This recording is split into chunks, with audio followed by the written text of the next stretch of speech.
Caton. I'm the Project Management Support Manager at Hackney, and my role in the CoP is the facilitator of what was the London community practice, is now the national community practice for us all. Start off with a question really. Has anyone learned anything useful today? A little show of hands. Anyone networked with anyone they found pretty useful? Anyone met anyone they might keep in contact with?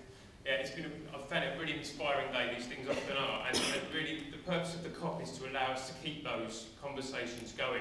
The CoP originally started as from the London Forum, from this group of people, and when the IDA launched with their technology, we took advantage of that. We thought it'd be fantastic, rather than having these every 6 months, we had the opportunity to be able to continue the conversation, to continue the network right throughout the year. We're now up to 600 members. We're the 22nd biggest CoP out of 1,000 CoPs in the country, so really quite substantial. And we're in the top third in terms of satisfaction of our members. We're a very friendly CoP. We welcome everyone across local government, even as far as Queensland and Tasmania. We've really gone quite far afield. 80% of our users say we're very or fairly useful. 6.7 not so much. If there's any of you in the room today that fall into that category, I'd love to have a conversation with you in terms of what we might be able to do to improve things. That's really what we want to do. We want to make the forum a much better place for people to use, to find information that they want. If you remember, you'll be getting a monthly newsletter from us that lets you know what's going on the CoP, some of the interesting debates that have occurred, and any other elements of interest. There's a lot of stuff about the PPM on there. It's a good place to get information about that, and some of the national forums as well. And finally, we've recently, in the last 2 months or so, really started a benefits realisation CoP. I'm sure everyone would have found Stephen's presentation this morning very illuminating, very challenging. We're very lucky that Stephen is one of our facilitators on that benefits CoP, along with other people who are well respected in the field, like Lorraine Trenchard. And in terms of the sorts of people that we get on the CoP, we've had Rod Sowden, who's one of the people from Outperform who are with us today, who's been very involved in a number of the products that the OGC produce. Craig Kilford, Sue Fowler, Gerald Bradley, all the sort of very knowledgeable, very well respected people in the industry have all come and given their time for free in terms of hot seats where we'll have debates that go on. So if you haven't been on there, do come along and join us there. I don't get the chance to do this very often. I'm going to embarrass a few people now. And really, these are the people that make the CoP work. They give up their time freely. It's not a paid for position or anything like that. They do it out of the goodness of their heart. And these are the people that help out. We met David just now. David's one of the facilitators that joined us recently. But if I can get the others that are here today just to stand up for a second, just so you can see their faces really. I know Tim's there. I know Lucy and Beth just are at the back there. And we've also got Alex, who's been involved through the last 6 months. Thank you very much to all of you. If you've got any questions about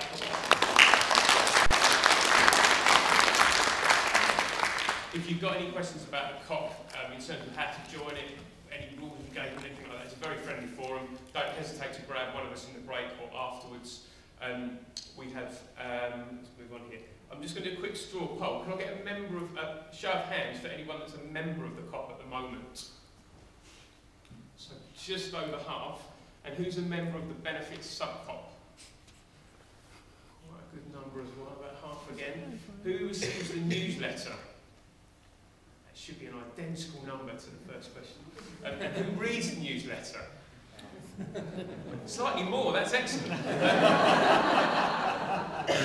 Who visits the CoP on a regular basis? Okay, and who has ever posted something on the CoP? Actually really quite impressive. That's a really excellent number out of this. The figures that we get posted from the IDA are significantly less than that in terms of the numbers of people that post and the numbers of people, out of general members. So that's really good.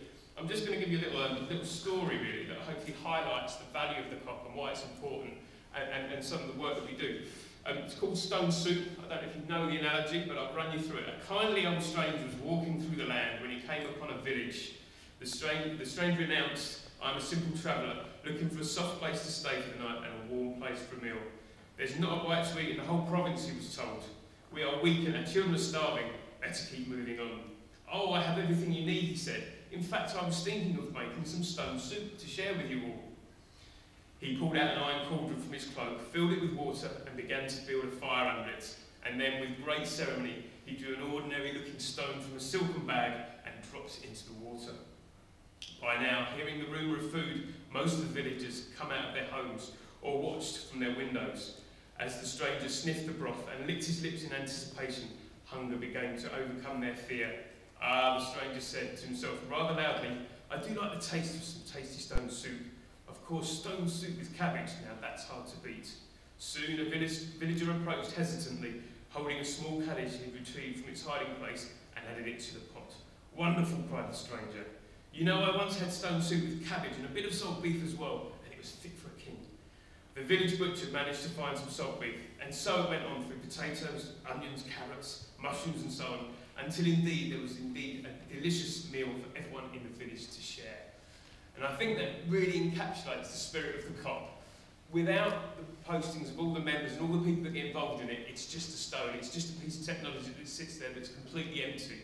But what really makes it come alive, and what this network and the London Forum itself really comes alive, is when people get together, start sharing some of their information and put their stuff in the middle, and we really, really manage to get a huge amount out of it. I think as a forum, as a London forum, as the national PPM forum on the internet, and also the EPPM work that's done, we've done a fantastic job in sharing best practice and really getting a critical mass of information together. I think it's been a benefit to everyone.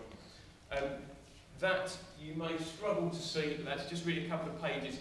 If you want to join the CoP and you're not on there already, if you go to www.communities.ida.gov.uk, we're very happy to have you on there. Please do join up if you haven't already. We'll get you approved really, really quickly. You can start benefiting from some of the great information on there, and I hope to see you online soon. Thanks very much indeed.